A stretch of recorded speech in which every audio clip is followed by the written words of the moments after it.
සත්පුරුෂ පින්නතුනි පහුගිය දවස්වල දිගටම ධර්ම දේශනාවන් සිදු කරපු නිසා අද විශේෂයෙන්ම කල්පනා කරනවා ධර්ම දේශනාවක් සිදු කරන්නේ නැතුව මේ පින්නතුන්ගේ ජීවිතයට වැදගත් වන කර්මස්ථානයක් කියලා දෙන්න. ඒක නිසා පින්නතුනි සාමාන්‍යයෙන් අපි මේ සංසාර ගමනක් ගමන් කරනවා. අන්නේ සංසාර ගමන අතිශයින්ම භයානකයි කියලා යම්කිසි කෙනෙකුට දැනුණා නම් එයාට මේ සංසාරයෙන් එතර වෙන්න තියෙන හොඳම කාලය තමයි බුද්ධෝත්පාද කාලය කියලා කියන්නේ. මේ ලෝකයේ බුදුරජාණන් වහන්සේ නමක් පහළ වෙලා මේ සංසාර ගමන කෙලවර කරගන්න ඕන මඟ කියලා දෙනවා. එතකොට ඒ දායක පින්නතුන් උත්සාහ කරන්න ඕනේ තමන්ගේ ජීවිතේ මනුෂ්‍ය ආත්ම භාවයක් ලැබලා තියෙන හින්දා මෙන්න මේ සංසාර ගමන කෙලවර කරගන්න මෙන්න මේ කාලය තුල උත්සාහ කරන්න.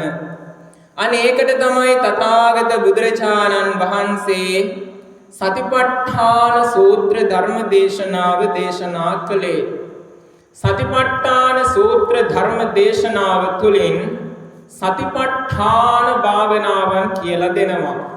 සතිපට්ඨාන භාවනා කියන්නේ සිහිය පවත්වන්න ඕන භාවනා කියන එකයි.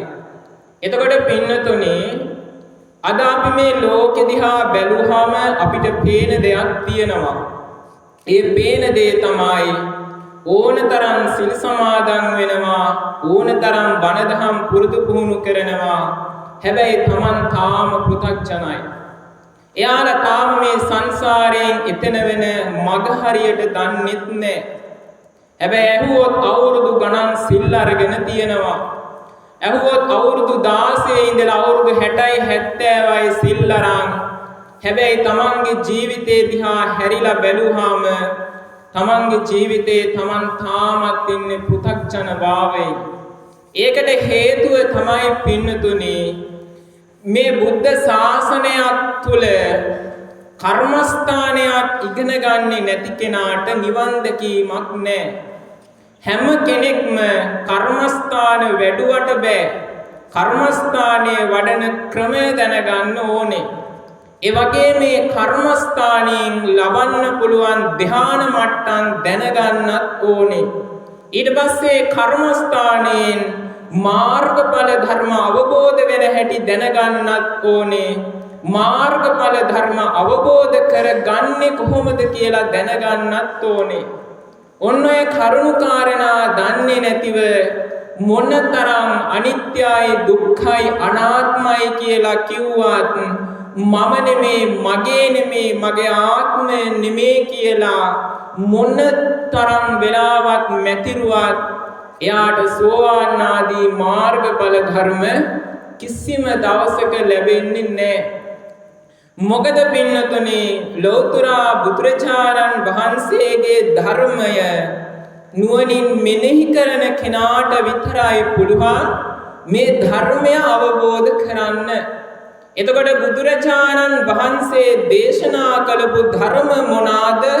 ස්කන්ධ, ධාතු, ආයතන, ආර්ය සත්‍ය, පටිච්ච සමුප්පාද, සත්‍තිස් බෝධිපාක්ෂික ධර්ම, දෙවිසි ඉන්ද්‍රිය ධර්ම, ආර්ය අෂ්ටාංගික මාර්ග කියන මෙන්න මේ ගැඹුරු ධර්මයන් තියෙනවා.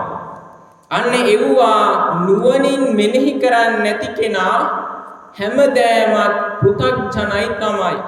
කවදාක්වත් එයාට සෝවාන් වෙන්න ලැබෙන්නේ නැහැ. ඒක නිසා හොඳට පින්නතුනි කල්පනාවෙන් මම මේ පින්නතුන්ට කියලා දෙන කර්මස්ථානයේ මුල ඉඳලා හොඳට ඉගෙන ගන්න. ඉස්සරලා කරන්න ඕන ඒකයි අපි සෝවාන් වෙන්න කලින් අපිට සෝවාන් වෙන කර්මස්ථානයක් අපි ප්‍රගුණ කරලා තියෙන්න ඕනේ.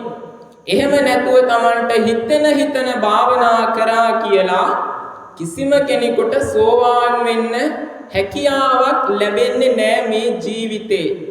ඒක නිසා ඉස්සරලාම කර්මස්ථානයක් හොඳින් ඉගෙනගෙන තියාගන්න තමන්ගේ ජීවිතේ. ඒක නිසා පින්නතුනි මම මේ පින්නතුන්ට අද කියලා දෙනවා මේ බුද්ධ ශාසනයේ වැඩිම දෙනෙක් රහත් වුණු කර්මස්ථානය. බුද්ධ ශාසනයක් තුල වැඩිම දෙනෙක් රහත් වෙන කර්මස්ථානය තමයි කායගත සති කියන භාවනාව. එහෙම නැත්නම් අපි කියනවා අසුභ භාවනාව කියලා. එහෙම නැත්නම් අපි ආයි කියනවා පටික්ඛූල මනසිකාර භාවනාවයි කියලා. මෙන්න මේ භාවනාවෙන් ඕනම කෙනෙකුට සෝවාන් සකදාගාමි අනාගාමි අරහත් කියන තැනට යන්න පුළුවන්. හැබැයි ඒකට තමන්ගේ උත්සාහය තියෙන්න ඕනේ. ඒ ඔක්කොටම කලින් කර්මස්ථානය හොඳට මුලින්ම ඉගෙන ගන්න ඕනේ. දැන් මම මේ පින්නතුන්ට කියලා දෙනවා මේ කර්මස්ථානය මුල ඉඳලා වඩලා කොහොමද සෝවාන් වෙන්නේ කියලා. සෝවාන් වෙන හැටි අද මම ධර්ම දේශනාව තුළින් මේ අනුශාසනාව තුළින් මේ පින්නතුන්ට පැහැදිලි කරලා දෙනවා. ඒක නිසා පින්නතුනි හොඳට අහගන්න. මොකක් හරි ප්‍රශ්නයක් ආවොත් මම අවස්ථාව දෙනවා ඒ කෙනාට මගෙන් අහගන්න පුළුවන්. මොකද මෙහෙම කියන්නේ කියලා දුන්නට වැඩක් නැහැ. අහගෙන ඉන්න කෙනාට ඒ කාරණාව තේරෙන්නේ නැත්තම්. අන්න ඒක නිසා යම් කිසි තැනක ගැටලුවක් ආවොත් ඒ කාරණාව මගෙන් අහන්න ඕනේ. හොඳයි. කර්මස්ථානය තමයි පින්නතුනේ පටික්කුල මනසිකාර කියලා කියන්නේ. ඔකට පාලියෙන් තමයි කියන්නේ පටික්කුල මනසිකාර කියලා. සිංහලෙන් අපි කියනවා පිළිකුල් භාවනාව, කයේ පිළිකුල මෙනෙහි කිරීමයි කියලා. මේ කර්මස්ථානයේ පින්නතුනි පළවෙනි පියවර තමයි මේ කර්මස්ථානය ඉගෙන ගන්න ඕනේ. තේරුණාද? කර්මස්ථානය ඉගෙන ගන්න ඕනේ. මේකේ තියෙනවා පින්නතුනි කර්මස්ථානය ඉගෙන ගන්න ක්‍රමයක්. අන්නේ ක්‍රමයට මේ කර්මස්ථානය එයා හොඳට මුලින්ම ඉගෙන ගන්න ඕනේ. මේක ඉගෙන ගන්නකොට එයාට එකටම සිද්ධ වෙනවා පින්නතුනි මේ ශරීරයේ තියෙන කුණුප කොට්ටාස 32 පාලියෙන් කටපාඩම් කරගන්න. සිංහලෙන් නෙමේ පාලියෙන් කටපාඩම් කරගන්න ඕනේ. ඉස්සලාම එහෙනම් දැනගන්න ඕනේ මේ කයේ තියෙනවා මෙන්න මේ කුණුප කොටස්. මාත් එක්ක කියන්න බලන්න. කේසා, ලෝමා, නඛා, දන්තා, තච්චෝ, මන්සං, නහාරු, අට්ඨි, අට්ඨිමිංජා, වක්ඛං, හදයන්, යඛනං, කිලෝමකං, පිහකං, පප්පාසං, අන්තං, අන්තගුණං, උදරියං, කරීසං, පිත්තං, සෙම්හං, උග්ගෝ, ලෝහිතං, සේදෝ, මේදෝ, අස්සු, වසා, කේලෝ, සිංහානිකා, ලසිකා, මුද්ධං, මත්තකේ, මත්තලුංගං. කුණප කොට්ටාස කීයක්ද? 32ක් තියෙනවා. කර්මස්ථානයේ පළවෙනි එක තමයි මෙන්න මේ 32 හොඳට කටපාඩම් කරගන්න එක. තේරුණාද? පළවෙනි පියවර තමයි මේ කුණප කොට්ටාස 32 හොඳට කටපාඩම් කරගන්නවා. මේක කටපාඩම් කරාම ටක් ගාලා කියන්න පුළුවන් වෙන්න ඕනේ. අපි කියන්නේ කේසාලෝමානකා දන්තාතචෝ මන්සංහාරු අට්ටි අට්ටි මිංජාවක් කන්න දෙයන් යකනං කිලෝම ගම්පිය ගම් පප්පා සංගන්තං අන්තගුණං උදරියං කරේ සම්පිත්තං සෙම්මං බුබ්බෝ ලෝහිතං සේදෝ මේදෝ වස්සු වසාගේලෝ සිංගානිකා ලසිකා මුත්තං මත්තගේ මත්තලුංගම් හැටලෙන් නැතිව තමන් මේ කර්මස්ථානය හොඳට කියන්න එකටම පුරුදු වෙනවා. පුරුදු වෙන්නේ මෙන්න මේ 32 මේක ඉඳගෙන නෙමෙයි කරන්නේ. මේක කරන්නේ සජ්ජායනාවේ. කියන්නේ ඇහෙන්න කියනවා. තේරුණාද? සක්මන් මළුවකට යනවා හයියෙන් කියනවා ඇහෙන්න. කේසාලෝමානකා දන්තාතචෝ මන්සං නහාරු අට්ටි අට්ටි මිංජා කියලා හයියෙන් කියන අනිත් අයට ඇහෙන්න නෙමෙයි තමන්ට ඇහෙන්න අනිත් අයට කරදරයක් නැතිව තමන්ට ඇහෙන්න මේ කියා දැන් මේක මෙහෙම එකටම පුරුදු වෙනවා. හරිද? ඕක පුරුදු වුණාට පස්සේ ඊළඟ පියවරට අනුගත වෙනවා. ඊළඟ පියවර තමයි මෙයා මේ කුණප කොට්ටාස 32 ගොඩවල් 6කට වෙන් කරලා ගන්නවා. තේරුණාද? ගොඩවල් කීයකට වෙන් කරන්නේ? 6කට. ඒ කියන්නේ පළවෙනි ගොඩට ගන්නේ කුණප කොටස් 5යි. දෙවෙනි ගොඩට 5යි. තුන්වෙනි ගොඩට 5යි. හතරවෙනි ගොඩට 5යි. එතකොට දැන් 20යි. 5 4 20යි. එතකොට දැන් ගොඩවල් 4යිනේ. එහෙනම් තව 12ක් අපිට ඒ දෙක 12 දෙකට කඩනවා 6යි. එතකොට 6 ගොඩවල් 2යි. එහෙනම් 5 ගොඩවල් 4යි 6 ගොඩවල් 2යි. ඔන්න කුණප කොටස් 32 වෙන් කරා. හරිද? වෙන් කරලා දැන් තියෙන්නේ මේක අනුලෝම පටිලෝම න්‍යායෙන් මෙනෙහි කරන්න. තේරුණාද? අනුලෝම කියන්නේ මොකද්ද? අනුලෝම කියන්නේ පටිලෝම කියන්නේ අනුලෝම කියන්නේ මුල ඉඳලා අගට. පටිලෝම කියන්නේ අග ඉඳලා මුලට. දෙපැත්තම කිව්වහම පිළිවෙලට තමයි එන්නේ. අනුලෝම කියන්නේ මුල ඉඳලා අවසානයට. පටිලෝම කියන්නේ අවසානයේ ඉඳලා මුලට. එන මුල ඉඳලා අගට අග ඉඳලා මුලට. තේරුණාද? හරි. දැන් කුණප ගොඩවල් කීයක් තියෙනවද? 6යි. කුණප කොටස් 32යි ගොඩවල් 6යි. වෙන් කරලා දැන් මෙයා මේක ඉඳගෙන කරන්නේ නැහැ. තාම ඉඳ ගන්න තැනට ආවෙන්නේ නැහැ. ඉස්සරලා කරන්නේ සජ්ජායනාව. ඇහෙන්න කියනවා. මෙයා දැන් එකටම මොකද්ද කරන්නේ? දැන් අර ගොඩවල් 6ක් වෙන් කරානේ. දැන් ඒ 6 පළවෙනි ගොඩ ගන්නවා. තේරුණාද? පළවෙනි ගොඩේ කුණප කොටස් කීයද? 5යිනේ. කේසා ලෝමා නඛා දන්තා තචෝ. ඔය 5නේ තියෙන්නේ.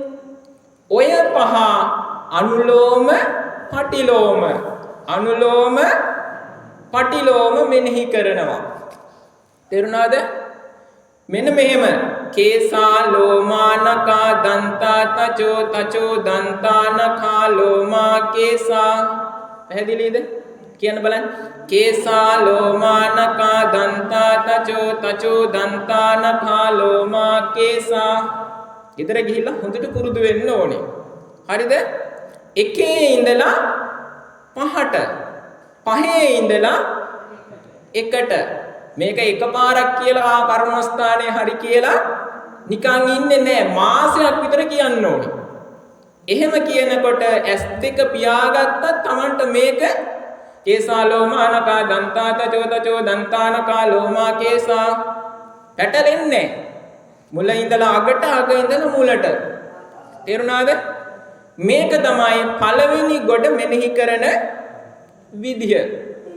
මේක මාසයක් විතර. දැන් මාසයක් කියන්නේ එතකොට ලක්ෂ වර දසලක්ෂ වර මේක තමයි සජ්ජායනා කරන්න ඕනේ. තේරුණාද? දෙපාරක් තුන් පාරක් කරලා දැන් පාඩම් කියලා එහෙම බෑ. මේක කියන්නේ දහස් වර ලක්ෂ වර කෝටියක් ප්‍රකෝටි ගණන් මේක කියන්න ඕනේ. හරිද? එතකොට අපිට මොකද මේ සජ්ජායනා කරද්දි වෙන්නේ? අපිට මේ පාලිය හුරු වෙනවා. තේරුණාද? මොකද ධර්මය අවබෝධ කරගන්න සිංහලෙන් පුළුවන්ද? ධර්මය අවබෝධ කරගන්න අපි නොදන්න දේවල් සිංහලෙන් හිතාගත්තට කමන්නේ. හැබැයි ඒ කියන දේවල් පාලියෙන් අපි ප්‍රගුණ කරන්න ඕනේ. හරිද? ඊට පස්සේ දැන් මාසයක් විතර පළවෙනි කොට මෙනෙහි කරනවා. තේරුණානේ? ඒක මෙනෙහි කරලා මාසයක් විතර ගියාට පස්සේ දෙවෙනි කොට මේකට එකතු කරලා මෙනෙහි කරන්න පටන් ගන්නවා. තේරුණාද? එතකොට දැන් කුණප කොටවල් කීයක්ද? 2යි. එතකොට කුණප කොටස් කීයද? 10යි. පළවෙනි කොටේ 5යි, දෙවෙනි කොටේ 5යි. ඒක මෙනෙහි කරන්නේ මෙන්න මෙහෙමයි. හරිද? එකේ ඉඳලා 5ට අනුලෝමව මෙනෙහි කරනවා. හරිද? ආයි 5 ඉඳලා 1ට පටිලෝමව මෙනෙහි කරනවා. ආයි 1 ඉඳලා 10ට මෙනෙහි කරන්න යන්නේ නැහැ. ආයි මෙනෙහි කරන්නේ 6 ඉඳලා 10ට. තේරුණාද? 1 ඉඳලා 5ට, 5 ඉඳලා 1ට, 6 ඉඳලා 10ට, 10 ඉඳලා 1ට. 1 ඉඳලා 5ට, 5 ඉඳලා 1ට, 6 ඉඳලා 10ට, 10 ඉඳලා 1ට. ඒ කියන්නේ පටිලෝම ඔක්කොම කියවෙනවා. ඔන්න බලා ගන්න. කේසා ලෝමා නකා දන්තා තචෝ දන්තා නඛා ලෝමා කේසා මන්සං නහාරු අට්ටි මිංජා වක්කං අට්ටි මිංජා අට්ටි නහාරු මන්සං තචෝ දන්තා නඛා ලෝමා කේසා. එන එකේ ඉඳලා 5ට, 5 ඉඳලා 1ට, 6 ඉඳලා 10ට, 10 ඉඳලා 1ට. ඔන්න අනුලෝම පටිලෝම පාටිය මෙනෙහි කරනවා. දැන් මේ ක්‍රමේ හොඳට පළවෙනි ගොඩ වගේම මෙනෙහි කරන්න ඕනේ. තේරුණාද? එන දැන් තව මාසයක් යනවා. එතකොට මාස 2යි. මාස 2 ඉවරුණාට පස්සේ තුන්වෙනි ගොඩක් ගන්නවා. තුන්වෙනි ගොඩේ කුණප කොටස් කීයද? 5යි. එතකොට දැන් කුණප කොටස් කීයක් මෙනෙහි කරන්න ඕනද? 15යි. ඒ 15 මෙනෙහි කරන්නේ 1 ඉඳලා 5ට, 5 ඉඳලා 1ට, 6 ඉඳලා 10ට, 10 ඉඳලා 1ට, 11 ඉඳලා 15ට, 15 ඉඳලා 1ට. තේරුණාද? අනුලෝමෙදි තමයි පයින්නේ, පටිලෝමෙදි 15ම කියන්න ඕනේ. 1 ඉඳලා 5ට, 5 ඉඳලා 1ට, 6 ඉඳලා 10ට, 10 ඉඳලා 1ට, 11 ඉඳලා 15ට, 15 ඉඳලා 1ට. කුණප කොටස් 15ම කියනවා. ඔන්න බලා ගන්න මාත් එක පුළුවන්යි කියන්න. කේසා ලෝමා නකා දන්තා තචෝ දන්තා නකා ලෝමා කේසා මන්සං නහාරු අට්ටි මිංජා වක්කං අට්ටි මිංජා අට්ටි නහාරු මන්සං තචෝ දන්තා නකා ලෝමා කේසා හදයන් යකනං කිලෝමකං පියකං පප්පාසං. තේරුණාද? අනුලෝම කියනවා, පටිලෝම කියනවා. ආයි පප්පාසං තැන ඉඳලා ආයි පිටිපස්සට කියන්න ඕනේ. හරිද?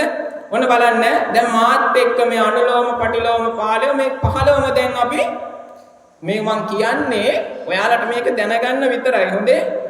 හරි. ඔන්න කියන්න බලන්න. කේසා ලෝමා නකා දන්තා තචෝ දන්තා නකා ලෝමා කේසා මන්සං නහාරු අට්ටි මිංජා වක්කං අට්ටි මිංජා අට්ටි නහාරු මන්සං තචෝ දන්තා නකා ලෝමා කේසා හදයන් යකනං කිලෝමකං පියකං පප්පාසං පියකං කිලෝමකං යකනං හදයන් වක්කං අට්ටි මිංජා අට්ටිනාරෝ මන්සන්තචෝ දන්තානකා ලෝමා කේසා. තේරුණාද? එකේ ඉඳලා පහට, පහේ ඉඳලා එකට, හයේ ඉඳලා 10ට, 10 ඉඳලා එකට, 11 ඉඳලා 15ට, 15 ඉඳලා එකට මාසයයි. දැන් මාස 3ක් ගියා. හරිද? ඔය විදියට හරියටම දැන් මේක මාසයක් දෙන්නේ හරියට ප්‍රගුණ කරන්න. ඒ කියන්නේ වරදින්න බෑ. තේරුණාද? ඒ පිළිවෙල පිළිවෙල වැරදුනොත් කර්මස්ථානයේ වැටෙන්නේ නැහැ. සෝවාන් වෙන්න බෑ. ඇයි? පිළිවෙලේ විදිහටම තියෙන්න ඕනේ. කුණුප කොටස් මතක තිබ්බට බෑ. මේවා පිළිකුල් කියලා දැනගත්තට බෑ. මේ කර්මස්ථාන පාළිය ඒ පිළිවෙලටම මෙනෙහි කරන්න ඕනේ. එතකොට තමයි පුළුවන් මාර්ගඵල අවබෝධ කරගන්න. ලේසි නෑ සෝවාන් වෙන එක. බත් කනවා වගේ නෙමෙයි ඒක. ගොඩක් අමාරුයි. හරිද? දැන් මාස 3ක් ගියාට පස්සේ මොකද කරන්නේ? තව පහේ කොටවල් කීයක් තියෙනවද? දැන් 4න් 3ක් ගත්තනේ. තව එකක් තියෙනවා. ඒකත් ගන්නවා. ඒක අරගෙන මෙනෙහි කරන්නේ කොහොමද දැන්? කියන්න බලන්න.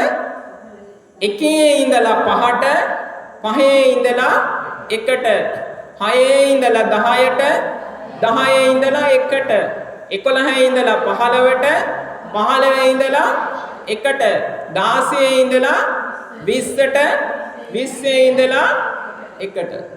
අනුලෝම පටිලෝම, අනුලෝම පටිලෝම ක්‍රමයේ දන්නවනේ.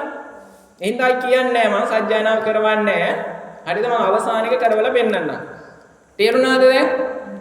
හරි. දැන් ඔය ගොඩවල් 4 අරගෙන ඕකත් මාසයක් කරනවා. මේ මාසයක් කරන්න කියලා මම කියන්නේ එතකොට 1000 වර ලක්ෂ වර මේක Tamanට සජ්ජායනා වෙනවා. හරිද? ඊට පස්සේ මාසයක් ගිහිල්ලා තව ගොඩවල් දෙකක් තියෙනවනේ. ඒකෙන් තව ගොඩක් ගන්නවා. තේරුණාද? දැන් 5 වෙනි ගොඩක් ගන්නවා. අරගෙන ඒකත් අනුලෝම පටිලෝම න්‍යායෙන් මෙනෙහි කරන්න ගන්නවා. එතකොට ඒක කොහොමද මෙනෙහි කරන්නේ? එකේ ඉඳලා පහට, පහේ ඉඳලා එකට, හයේ ඉඳලා 10ට, 10 ඉඳලා එකට, 11 ඉඳලා 15ට, 15 ඉඳලා එකට, 16 ඉඳලා 20ට, 20 ඉඳලා එකට, 21 ඉඳලා 26ට. ඒ 6ක් ගන්නවා. 21 ඉඳලා 26ට, 26 ඉඳලා එකට. අනුලෝම පටිලෝම න්‍යායට එනවා. ඒ විදිහට ඒක මාසයක් ප්‍රගුණ කරනවා. ඊට පස්සේ අවසාන ගොඩක් ගන්නවා. ඒක මෙනෙහි කරන්නේ කොහොමද? එකේ ඉඳලා පහට, පහේ ඉඳලා එකට, හයේ ඉඳලා 10ට, 10 ඉඳලා එකට, 11 ඉඳලා 15ට, 15 ඉඳලා එකට, 16 ඉඳලා 20ට, 20 ඉඳලා එකට, 21 ඉඳලා 26ට, 26 ඉඳලා එකට, 27 ඉඳලා 32ට, 32 ඉඳලා එකට. අනුලෝම පටිලෝම න්‍යාය. තේරුණාද? මේක අවසානයේ ආවට පස්සේ Tamanට පුළුවන්කම තියෙන්න ඕනේ වරදින් නැතිව කුණප ගොඩවල් 32 එකේ ඉඳලා 32ට 32 ඉඳලා එකටත් කියන්න. හැටලෙන්නේ නැතුව කියන්න ඕනේ. මාත් එක කියමු දෙකපාරක්. කියලා බලමුද පුළුවන්ද කියලා? ඉක්මනට කියනවා. අත්ති ඉමස්මින් කායේ කේසාලෝ මානකා දන්තා තචෝ මන්සං නහාරු අට්ටි අට්ටි මිංජා වක්කං හදයන් යකනං කිලෝමකං පියකං පප්පාසං අන්තං අන්තගුණං උදරියං කරේසං පිත්තං සෙම්මං කුම්බෝලෝ හිතං සේදෝ මේදෝ අස්සු අසාකේලෝ සිංහ සිංගානිකා ලසිකා මුත්තං මත්තකේ මත්තලුංගං මත්තකේ මත්තලුංගං මුත්තං ලසිකා සිංගානිකා කේලෝ වසාස්සු මේ දෝසේ දෝලෝහිතං උම්බෝ සෙම්මං විත්තං කරේසං උදරියං අන්ත ගුණං අන්තං බම්බාසං වියකං කිලෝමකං යකනං හදයං වක්කං අට්ටි මිංජා අට්ටි නාරු මන්සන්තජෝ දන්තාන කාලෝ මාකේසා. දැක්කද? අනුලෝම පටිලෝම මාස 6ක් යනකොට අනුලෝම පටිලෝම පාටිය හොඳට කටපාඩම්. තේරුණාද? මේක මෙහෙම පුරුදු කරන්නේ ඇයි කියලා දන්නවද? නුවණ තියෙන කෙනා මේ පාළිය ප්‍රගුණ කරද්දී තමන්ගේ හේතු සම්පත් තියෙනවා නම් සෝවාන් වෙනවා. පාළිය ප්‍රගුණ කරද්දී සෝවාන් වෙනවා. එතකොට මේ කර්මස්ථානය ඉගෙන ගන්න මොන තරම් නුවණ තියෙන කෙනෙක් ආවත් එයාට එකටම කියලා දෙන්නේ මේ ක්‍රමය. තේරුණාද? මේ දැන් එනවා මංගාවට එනවා ත්‍රිපිටකදර විනයදර අභිධර්ම විශාරද අග්ගමහා පඬිත කියන කෙනෙක්. ඇවිල්ලා කියන සාංශ මට අසුබ කර්මස්ථානය කියලා දෙන්නකෝ කියලා. හරිද? එතකොට මංගාවට එනවා මෙලෝ හසරක් දන්නේ නැති හරිද බුදු ගුණ ටිකවත් දන්නේ නැති කෙනෙකුත් එනවා. ඇවිල්ලා කියන සාංශ මට අසුබේ කියලා දෙන්නකෝ කියලා. හරිද? එතකොට ආර්යයා මේ අභිධර්ම විශාරද මෙයා බුදු ගුණවත් දන්නේ නැහැ කියලා දෙන්නට ක්‍රම දෙකක් නැහැ. තේරුණාද? දෙන්නට එකම ක්‍රමය. දෙන්නම යන්නේ මුල ඉඳලා. එතකොට මේ කර්මස්ථානය මෙහෙම වඩද්දී හේතු සම්පත් තියෙන කෙනා මේ පාළිය කියෝ ඉදිසෝවාන් වෙනවා. තේරුණාද? ඒකට තමයි එකටම මේක මේ විදිහට ඉගෙන ගන්න කියන්නේ. ඔන්න පළවෙනි පියවර. මතකයිද? ඔන්න පළවෙනි පියවර. ඊට පස්සේ යනවා දෙවෙනි පියවරට. හරි? මේකේ ඊට පස්සේ පින්නතුනේ තියෙනවා අපි මේක ක්‍රම ගණනාවකට දැන් මේක මේ අනුලෝම පටිලෝම පාටිය ටග්ගාල ප්‍රගුණ වෙනවා යම් කිසි කෙනෙකුට තීක්ෂණ නුවණක් තියෙනවා නම්. තේරුණාද? ඒ කියන්නේ නුවණ තීක්ෂණයි. ඒ කියන්නේ ධර්ම විභාග තේරුම් ගන්න පුළුවන් දියුණු නුවණක් තියෙනවා. අපි කියන්නේ උප්පටිතඤ්ඤ විපටිතඤ්ඤ කියලා. ඒ වගේ අයට මේ විදිහට තේරෙනවා. එහෙම තේරෙන්නේ නැති කෙනා මොකද දන්නවද කරන්න ඕනේ? එයා මේකේ අර කියන්නේ මේ කුණප කොටස් වල වර්ණය දැනගන්න ඕනේ. තේරුණාද? ඒක මම දැන් කියලා දෙන්නේ නැහැ. ඒක කියලා දෙන්න ගියොත් වෙලාව නැති වෙන හින්දා. හරිද? ඒකේ තියෙනවා මේ කුණප කොටස් 32ෙම වර්ණය දැනගන්න ඕනේ. කුණප කොටසේ හැඩය දැනගන්නත් ඕනේ. කුණප කොටසේ පිහිටලා තියෙන තැන දැනගන්නත් ඕනේ. කුණප කොටස තියෙන දිශාව දැනගන්නත් ඕනේ. ඒ කියන්නේ උඩද යටද. ඊට පස්සේ කුණප කොටස මොන කුණප කොටස් ඇසුරු කරලාද තියෙන්නේ කියලා දැනගන්නත් ඕනේ. ඔන්න ඔය ක්‍රම තව ගණනාවක් තියෙනවා. ඒ ඔක්කොම කියලා දෙන්න ගියොත් පැය දෙක තුනක් යනවා. ඒ හින්දා ඔක්කොම කියන්නේ නැහැ. මං කියලා දෙන්නේ දැන් මේ ක්‍රමයට සෝවාන් වෙන ක්‍රමය. හොඳද? හරි. දැන් ඔය අනුලෝම පටිලෝම පාටිය දැන් එකටම අපි කියන්නකෝ දැන් මේ ඔක්කොම පුරුදු කරලා ඉන්නේ කියලා. දැන් ඔක්කොටම පුළුවන්. ඊට පස්සේ මොකද දන්නවද කරන්නේ? ඊට පස්සේ ඔන්න උජුං කායං පනිදාය පරිමුඛං සතින් උපට්ඨපෙත්වා. තේරුණාද? නිදහස් තැනකට යනවා. තමන්ගේ ගෙදර හරි කමන්නේ. තමන් භාවනා කරන තැන කොහේ හරි කමන්නේ. තැනකට ගිහිල්ලා උජුං කායං කය ඉරුජුව තියා ගන්නවා. පනිදාය පරිමුඛං සතින් උපට්ඨපෙත්වා. තමන්ගේ සිහිය කර්මස්ථානයට අභිමුඛ කරලා තියා ගන්නවා. තේරුණාද? තියාගෙන මොකද කරන්නේ? හිතින් මෙනෙහි කරනවා. තේරුණාද? අර දැන් වචනයෙන් කිව්වේ. වචනයෙන් කිව්ව එක S2 පියාගෙන හිතින් මෙනෙහි කරනවා. එතකොට දැන් අර වචනයෙන් පුරුදු කරලා තියෙන හින්දා හිතින් මෙනෙහි කරද්දී හිතට ටට්ටක් ගාලා එනවා. තේරුණාද? මේක හොඳට දැනගන්න ඕනේ හිතින් මෙනෙහි කරද්දී ආත භූත වගේ ඒව වෙන හිතන්නේ නැතිව Taman දක්ෂ වෙන්න ඕනේ කුණප කොටස මවල මෙනෙහි කරන්න. ඒ කියන්නේ කේසා කියනකොට චිත්‍රය මවා ගන්න ඕනේ. ඒ කියන්නේ කෙස් මෙහෙමයි. ඒ කියන්නේ හැඩේ. තේරුණාද? ලොම් කියද්දී ලොම් වල හැඩේ.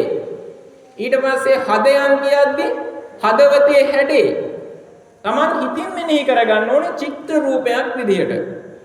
මෙනෙහි කරලා අර ක්‍රමයටම දැන් මොකද කරන්නේ? හිතින් මෙනෙහි කරනවා. අර ක්‍රමයමයි අනුලෝම පටිලෝම න්‍යාය හිතින් මෙනෙහි කරනවා. තේරුණාද? හිතින් මෙනෙහි කරද්දී දැනගන්න ඕනේ විශේෂ කරුණු වාගයක් තියෙනවා. පළවෙනි එක තමයි හයියෙන් මෙනෙහි කරන්නේ නැහැ. තේරුණාද?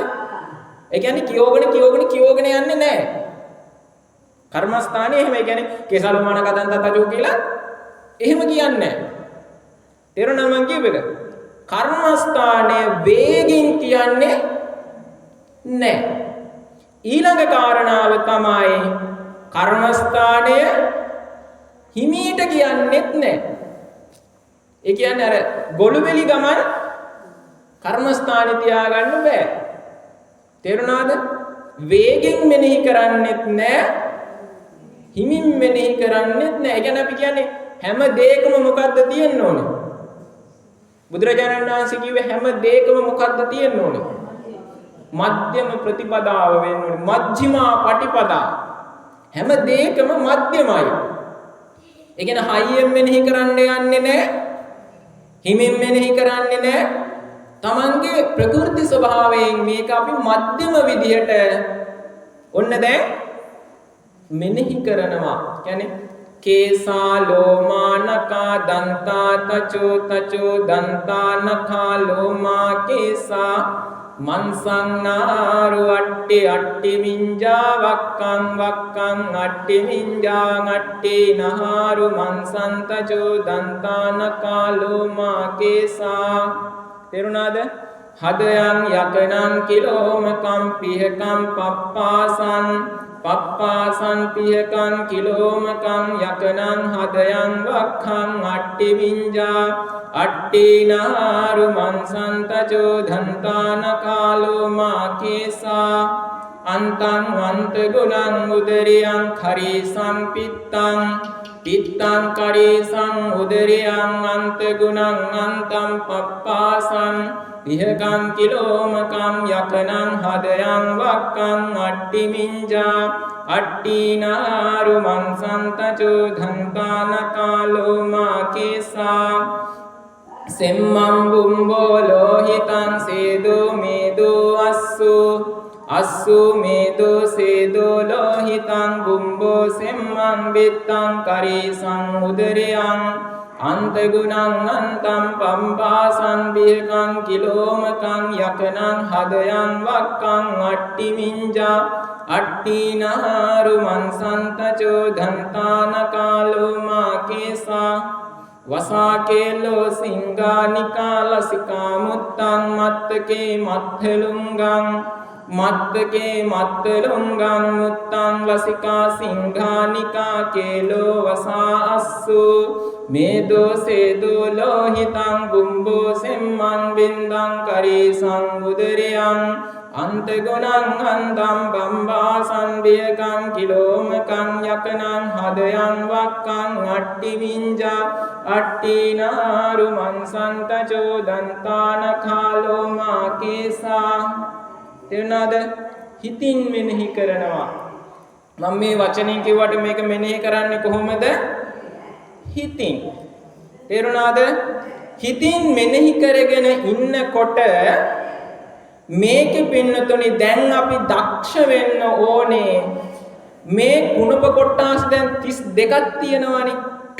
එතකොට අපිට බෑ චිත්ත සමාධිය ඇති කරන්න කුණප කොටස් 32ේම. තේරුණාද? මේ කුණප භාවනාවේ ධ්‍යාන 32ක් උපදවන්න පුළුවන්. හරිද? කුණප කොටස් 32ට ධ්‍යාන 32ක් වැඩෙනවා. හැබැයි අපිට ඒක එකපාර කරගන්න බෑ. අපි හිත සමාධිමත් කරන්න අපි අපේ හිත තියන්න ඕනේ එක කුණප කොටසක විතරයි. ඒ කියන්නේ Tamanට ප්‍රකට කුණපේ Taman තෝරගන්න ඕනේ. හරිද? ඒක අපි කරන්න ඕනේ. නිකන් මේක කරදී මේක හොඳයි. මට හොඳට කෙස් මතකයි කියලා කෙස් කී ඉඳලා හරියන්නේ නැහැ. හරිද? එකටම දැන් මේ 32ම දැන් පින්නතුන් මෙනෙහි කරනවා කියන්නකෝ. මෙනෙහි කරනකොට භාවනාවෙන් මේ කුණප කොට්ටාස 32න් භාගයක් Tamanට ප්‍රකට කරනවා. තේරුණාද? ඒ කියන්නේ 32න් 16ක් Tamanට වැටහෙන්නෙම නැහැ. හැබැයි 16ක් වැටහෙනවා. තේරුණාද?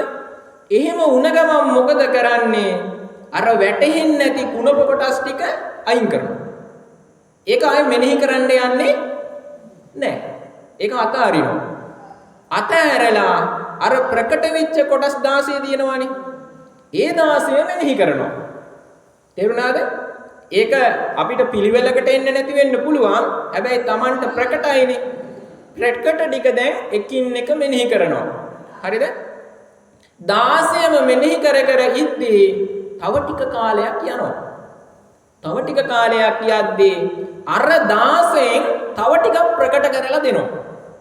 තේරුණාද? ඒ කියන්නේ 16න් 8ක් Tamanට ප්‍රකට වෙනවා. 8ක් ප්‍රකට වෙන්නේ නැහැ. එතකොට මොකද කරන්නේ? අර 8 අතාරිනවා. Tamanට ප්‍රකට නැති කරුණු ටික අතහරිනවා. අතහැරලා Tamanට ප්‍රකට ගුණ කොටස් දැන් 8ක් තියෙනවානේ. 8 මෙනෙහි කරනවා. තේරුණාද? එහෙම මෙනෙහි කරලා දැන් 8 හොඳට කාලයක් මෙනෙහි කර ඉන්නවා. මෙනෙහි කර ඉද්දී මේ 8න් කොටස් 4ක් ආයෙ ප්‍රකට කරනවා. තේරුණාද? අර 8ම ප්‍රකට වෙන්නේ නැහැ. අර 8න් 4ක් ඒ කියන්නේ ප්‍රකට වෙනවා කියන්නේ Tamanට හොඳට තේරෙනවා. ඒ කියන්නේ මේ කුණප කොටාස මේකේ හැඩේ මේකේ වර්ණය මේක තියෙන්නේ මෙතන මේක මේ දිශාවේ ඔක්කොම Tamanට ප්‍රකට වෙනවා. ප්‍රකට වුණ ගමන් දක්ෂ වෙනවා. අර ප්‍රකට වෙන්නේ නැති කොටස් 4 අතහරිනවා. හරිද? අතහැරලා අර ප්‍රකට කොටස් 4 මෙනෙහි කරනවා. කාලයක් මෙනෙහි කරනකොට මොකද වෙන්නේ? අර 4න් තවත් දෙකක් ප්‍රකට වෙනවා. තේරුණාද? එහෙම වුණ ගමන් අර ප්‍රකට වෙච්ච නැති කොටස් දෙක අතාරිනවා. ඒ කියන්නේ අතහරින්නේ ඇයි? ඒක Tamanට හරියන්නේ නැහැ. මේ අතහරිනවා කියලා කියන්නේ ඒවා ඒ ප්‍රකට වෙන්නේ නැති ඒවා මෙනෙහි කරලා Tamanට ධ්‍යාන වඩන්න බෑ. සෝවාන් වෙන්න බෑ Tamanට. ඒකයි ප්‍රකට කරලා දෙන්නේ නැති හිතින්. හරිද? එතකොට අර 4න් දෙකක් අතහැරලා දැන් දෙකක් තියෙනවා. දැන් දෙක මෙනෙහි කරනවා. දෙකෙන් දැන් අපි කියනවා අපිට තියෙන්නේ කෙසුයි දතුයි කියලා. එතකොට කේසා දන්තා කේසා කීක ඉන්නකොට අපගේ හිතේ විතර්ක ස්වභාවය වැඩි. තේරුණාද? ඒ කියන්නේ අපගේ හිත දුවන ස්වභාවය වැඩි. කරුණු දෙකක් තුල අපේ හිත දුවනවා. එතකොට කරුණු දෙකක් තුල දුවනකොට හිත සමාධිමත් වෙන්නේ නැහැ. ඒකයි කියන්නේ ධ්‍යාන භාවනා කරන කෙනාට ඇඟිල්ලක්වත් හොල්ලන්න බෑ භාවනා කරද්දී. තේරුණාද? ධ්‍යාන භාවනාව කරන කෙනා මේ භාවනා කරන කියලා මధుරෝ එලෝ මැස්සෝ එලෝ දාඩිය පිය භාවනා කරන්නේ නැහැ. ඒ කියන්නේ හිත වැඩෙන්නේ නැහැ ඇඟිල්ලක් හරි හෙලවුනොත්. තේරුණාද? ඒ තරම් දැන් නුවණක් තියෙන්න ඕනේ. ඊට පස්සේ මොකද වෙන්නේ? අර දෙක ආයෙ මෙනෙහි කර ඉද්දී අර දෙකෙන් එකක් ප්‍රකට කරලා දෙනවා. හරිද? එතකොට දක්ෂ වෙනවා ප්‍රකට වෙන්නේ නැති එක අයින් කරලා දානවා. අයින් කරලා දැම්මහම Taman දැනගන්නවා මේ කුණප කොටස තමයි මට සෝවාන් වෙන්න උපකාරී වෙන කුණප කොටස. දැන් මෙච්චර දෙයක් කරේ මොකටද? අර අනුලෝම පටිලෝම පාටිය අපි වචනයෙන් මෙනෙහි කරලා සිතින් හදාරලා මේ හැම දෙයක්ම කරේ තමන්ට ඕන කුණප කොටස හොයාගන්න. තේරුණාද? ඒක අර විදියට ප්‍රගුණ කරේ නැත්තම් තමන්ට හම්බ වෙන්නේ නැහැ. හරිද? ඒකයි ඒ පිළිවෙල. ඔන්න දැන් හිතන්නකෝ අවසානයේට තමන්ට කෙස් ඉතුරුනා කියලා. හරිද? දැන් මොකද්ද දැන් තමන්ට තියෙන එක කොටසයිනේ. දැන් ධ්‍යාන වඩන්න ලේසි. තේරුණාද? එක අරමුණේ හිත ටග්ගාල සමාධිමත් කරනවා. තේරුණාද? ඒකයි අර අපි කියන්නේ කසින භාවනා කියලා. එක අරමුණයිනේ. පඨවි පඨවි පඨවි ආපෝ ආපෝ ආපෝ එච්චරයිනේ. හැබැයි දැන් මේ කුණප භාවනාවේ කොටස් 32ක් තිබ්බනේ. එතකොට 32 කියන්නේ අපිට සිත දැන් 32කට අර යන්න වෙනවනේ. ඒක නැති කරලා අර වගේ එක අරමුණක් දැන් අපි ගත්තා. තේරුණාද? එක අරමුණක් අපි දැන් ගත්තා. අරගෙන ඊට පස්සේ මොකද කරන්නේ? කේසා කේසා කේසා කේසා. ඕකමයි භාවනාව. වෙන කිසිම දෙයක් ආයෙ මෙනෙහි කරන්නේ නැහැ. මාස 4ක් 5ක් 10ක් අවුරුද්දක් 2ක් 3ක් යන්න පුළුවන්. මොකද්ද භාවනාව? කේසා. ඒක විතරමයි ඉතින් මෙනෙහි කරන්නේ. වෙන කිසිම දෙයක් මෙනෙහි කරන්නේ නැහැ. මේක මෙහෙමයි කියලා එකක් අරම එකටම මෙනෙහි කරන්න යන්න එපා. අර ක්‍රමය හොයා ගන්න ඕනේ. ඒ කියන්නේ ඒ ක්‍රමය Tamanට භාවනාවෙන් තමයි දෙන්නේ. Tamanට ඕන විදිහට ඒක හොයාගන්න බෑ. තේරුණාද? ඔන්න දැන් කේසා කියන තැනට ආවට පස්සේ දැන් තමයි විලක්ෂණ භාවනාවට යොමු වන්න තියෙන තැන. හරිද? ඒක ලේසි නෑ. මෙතනින් එහාට අභිධර්මයෙන් තමයි කරුණු කියලා දෙන්න වෙන්නේ. ඒක හොඳට අහගන්න. ඔන්න දැන් කේසා කේසා කේසා කේසා කේසා කේසා කියලා මෙනෙහි කර කර ඉන්නවා. හරිද? මෙනෙහි කර කර ඉද්දි පින්නතුනි මොකද්ද දන්නවද වෙන්නේ? විතක්ක විචාර කියන මේ චෛතසික ධර්ම දෙක සංසිඳවනවා. හරිද? සංසිඳවනවා කියන්නේ අපි අර කියන්නේ කාමච්ඡන්ද ව්‍යාපාද තීන මිද්ද උද්ධච්ච කුක්කුච්ච විචිකිච්ඡා කියලා පංච නීවරණ සිතේ සංසිඳවනවා. හරිද? පංච නීවරණ තමන්ගේ සිතේ සංසිඳනකොටම මේ සිතට පින්නතුනි මේ නීවරණ ධර්ම පහට හිතේ ඉන්න බැරි වෙනවා. තේරුණාද? දැන් මේ හිතේ කෙලස් ධර්ම පහක් තියෙනවා. ඒ පහ කෙලස් හින්දා කුසල ධර්ම පහකට මේ හිතට එන්න බෑ. ඇයි? එකක් තියෙනකොට තව එකකට එන්න බෑ. ඒ දේ එන්න නම් අපි තියෙන දේ අයින් කරන්න ඕනේ. හරිද? දැන් මොකද වෙන්නේ? Taman අර භාවනාව වඩනකොට අන්න මේ හිතේ තියෙන කෙලස් පහ අයින් වෙන්න ගන්නවා. තේරුණාද? කාමච්ඡන්ද ව්‍යාපාද තීන මිද්ද උද්ධච්ච කුක්කුච්ච විචිකිච්ඡා කියන මේ කෙලස් පහ හිතින් පැත්තකට යනවා. පැත්තකට ගිය ගමන් මොකද වෙන්නේ? විතක්ක විචාර ප්‍රීති සුඛ ඒකාග්‍රතා කියන ධ්‍යාන අංග පහ හිතට එනවා. තේරුණාද? මේ ධ්‍යාන අංග පහක් එන්නේ මේ කෙලස් ධර්ම පහ යනකොට ධ්‍යාන ධර්ම පහ හිතට ආවා කියන්නේ මොකද්ද? තමන්ගේ හිත සමාධිමත් වුණා. තමන්ගේ හිත අර්පණාවට නැග්ගා. තමන් පළවෙනි ධ්‍යානලාභියෙක් වුණා කියන එකයි. ඒකට තමයි කියන්නේ විවිච්ඡ කාමේහි. කාමයන්ගෙන් වෙන් වෙනවා. විවිච්ඡ අකුසලේහි ධම්මේහි. ඒ අකුසල ධර්මයන්ගෙන් වෙන් වෙනවා. සවිතක්කම් විතක්කය තියෙනවා කල්පනා කරනවා. සවිතක්කං සවිචාරං ආය කල්පනා කිරීමක් තියෙන. කියන අරමුණ පිරිමැදීමක් තියෙනවා. විවේකජං තමන්ට විවේකයක් තියෙනවා. ප්‍රීති සුඛං ප්‍රීතියෙන් හටගා ප්‍රීතිය තියෙනවා. සැපයක් තියෙනවා. පඨම ධ්‍යානං පළමුවෙනි ධ්‍යානය උපසම්පජ්ජ උපදවලා ගන්නවා. විහෙරතේ වාසය කරනවා. හරිද? ඔන්න දැන් පළවෙනි ධ්‍යානය උපදවලා ගත්තා.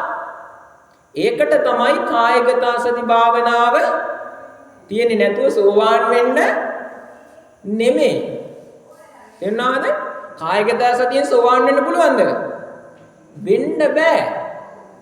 මොකද කායගත සති කියන්නේ සමත භාවනාව නිසා. සෝවාන් කරන්නේ මොන භාවනාවෙන්ද? විදර්ශනා භාවනාවෙන්. එහෙනම් දැන් තමන්ගේ හිත පළවෙනි ධ්‍යානයට නැග්ග කියන්නේ පින්නතුනේ මේ භාවනාවේ තමන් සමත කොටස වඩලා ඉවරයි. තේරුණාද?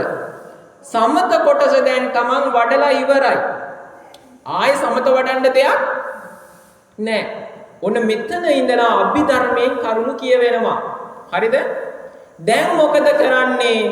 සිත සමාධිමත් වුණාම එයා දක්ෂ වෙන්න ඕනේ මේ ධ්‍යාන සිත විදර්ශනා කරන්න.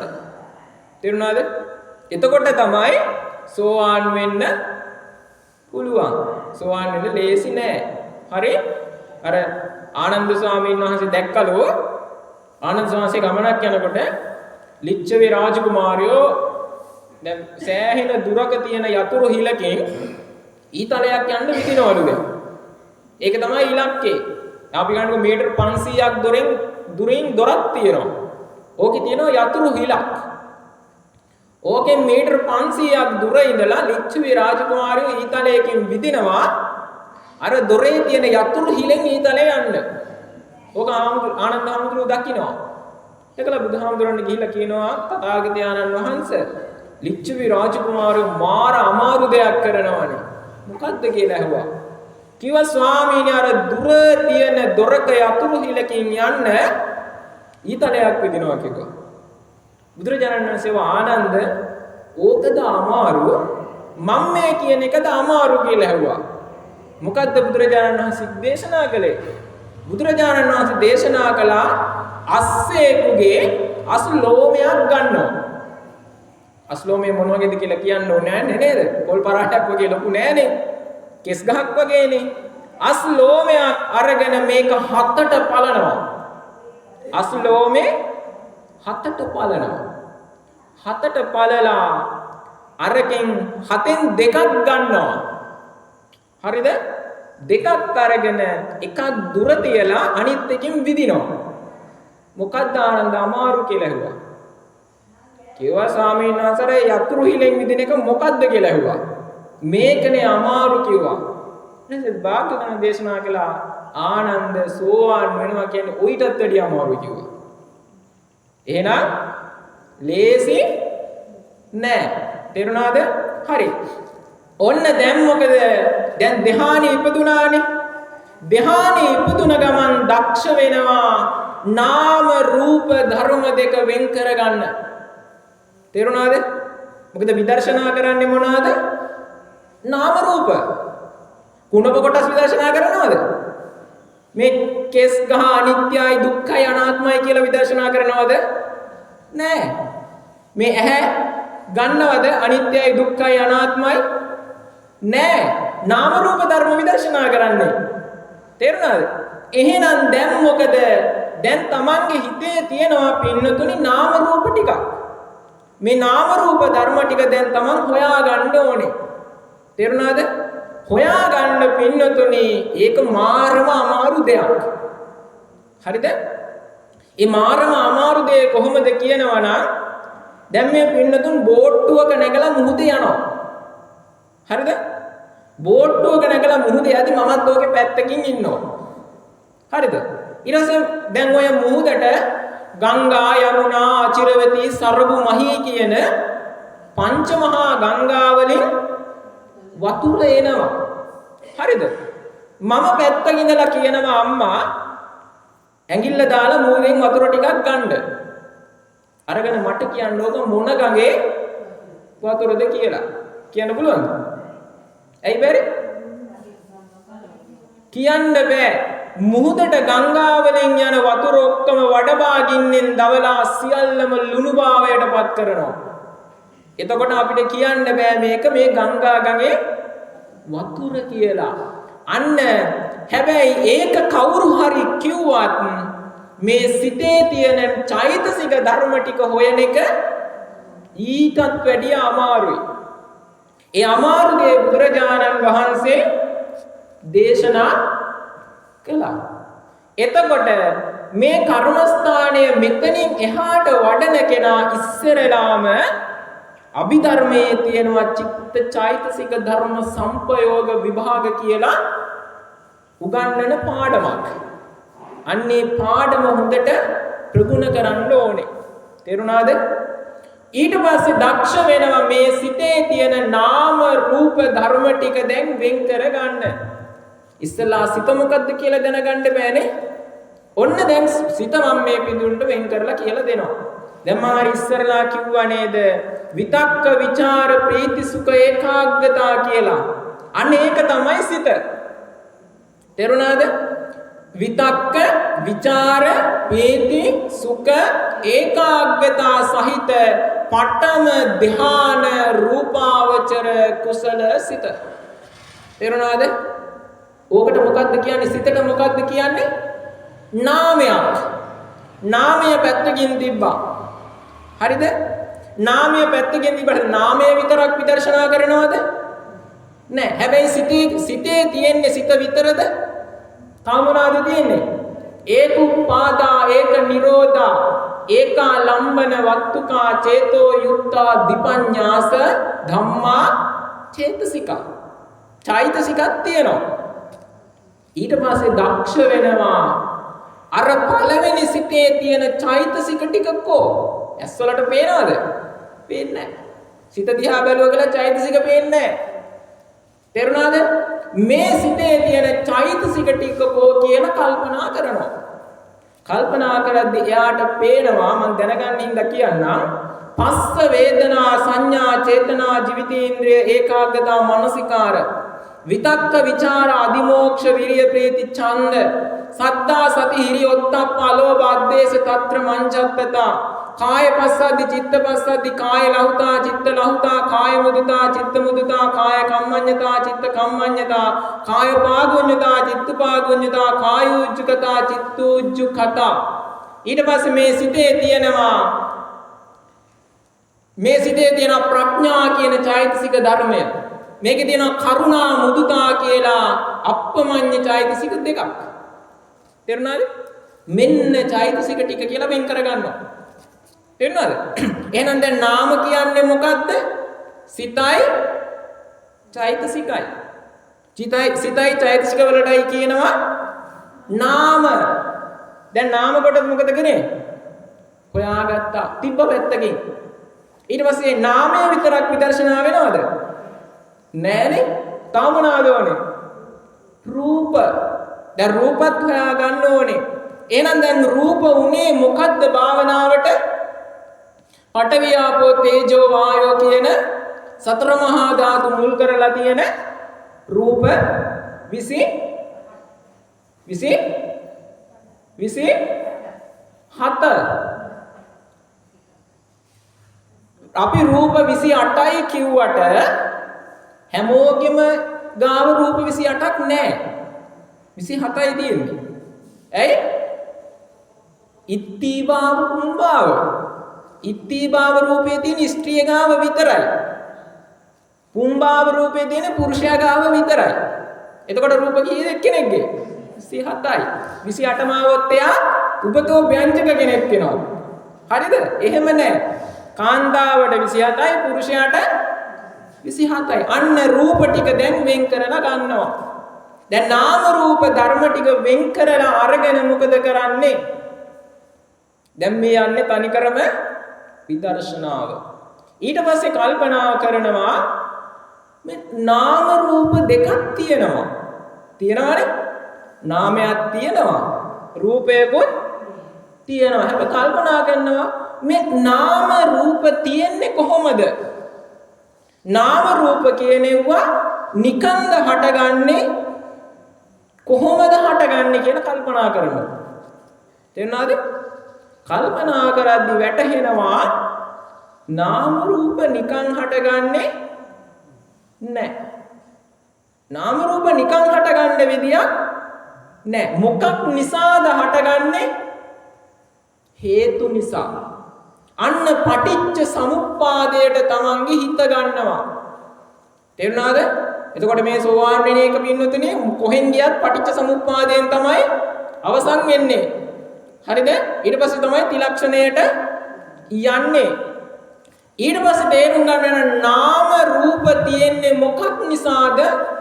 විඥාන පච්චයා නාම රූපං.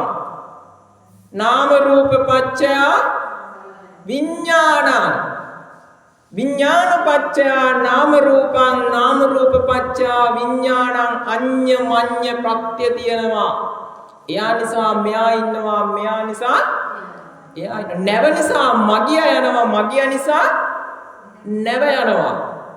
එයා නාම රූප නිසා විඥාන හට ගන්නවා. විඥානය නිසා නාම රූප හට ගන්නවා. මෙන්න හේතුඵල.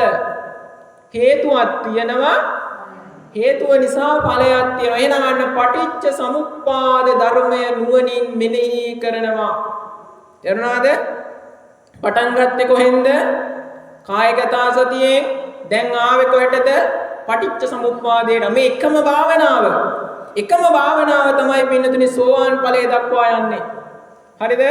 පටිච්ච සමුප්පාදය දැන් මෙනෙහි කරනවා. විඥානය නිසා නාම රූප හට ගන්නවා. නාම රූප නිසා විඥානයක් තියෙනවා. එහෙනම් විඥානයක් නැත්නම් නාම රූප නැහැ. නාම රූප නැත්නම් විඥාන. එහෙනම් හේතුව තියෙනකන් ඵලය තියෙනවා. ඵලය හේතුව නැත්නම් ඵලය නැහැ. මොකද්ද මේ උදය වය ස්වභාවය? හේතුව තියෙනකන් ඵලය තියෙනවා. හේතුව නැති වුණ ගමන් ඵලය නැති වෙලා යනවා. අන්න උද්දය වය ස්වභාවයෙන් යුක්තයි. මොනවාද? නාම රූප. නාම රූප ධර්ම උදය වය ස්වභාවයෙන් යුක්තයි කියලා කල්පනා කරනවා. කල්පනා කරලා මොකද කරන්නේ? කල්පනා කරලා එහෙනම් කල්පනා කරනවා හේතුවක් තියෙන නිසා නම් ඵලයක් තියෙන්නේ. හේතුව නැති වෙනකොට ඵලය නැති වෙනවා නම් ඒ මොකද්ද? අනිත්‍ය ස්වභාවයෙන් යුක්තයි. තේරුණාද? හේතුව තියෙනකන් තියෙනවා. හේතුව නැති වුණ ගම නැති වෙලා යනවා. අනිත්‍ය ස්වභාවයෙන් යුක්තයි. අනිත්‍යයි. වෙනස් වෙනවා. තේරුණාද? එහෙනම් යමක් වෙනස් වෙනවා නම් ඒක සැපයිද දුකයිද? ඒක දුකයි. එහෙනම් නාම රූප ධර්ම අනිත්‍යයි. අනිත්‍ය නිසා දුකයි. කල්පනා කරනවා යමක් අනිත්‍ය නම් යමක් දුකයි නම් එය මගේද? මගේ නෙමෙයි.